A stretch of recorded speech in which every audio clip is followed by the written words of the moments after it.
Then Samuel died. Now, let's stop here for a minute. The Bible is so interesting on how it treats the dead. Now, think about what a big deal we are about death, right?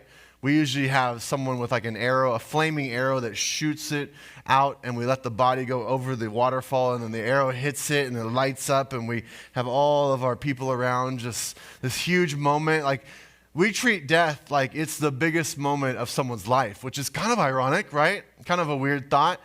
We don't see that in the Bible. This is an epic moment. Samuel is a huge figure of the faith.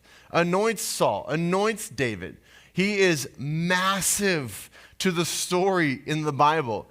And here's what the Bible says. Then Samuel died. The end. And this is a really long chapter.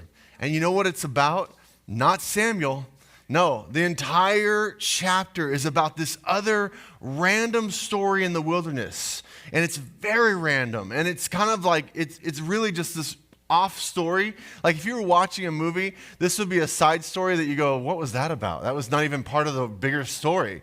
It's an offshoot story in the middle of this, and it's an entire chapter, like a long chapter for it, that begins with Samuel died. And I just thought about this a lot going, God, you're so interesting, because I think what you're saying is focus on death is not the plan here, because that's such a short part. The crying, the pain, the challenges of this world, it's a really short part, and it's phase one of a larger story. And most of the story you're going to spend with Jesus. You're going to have a very interesting, long story. So the real point of this chapter is, yeah, there is death coming, but what we really have to focus on is, in this obscure story, how are we making the best of what God's given us right now?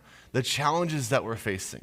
How are we continuing to learn and grow and not let the little giants take over our life?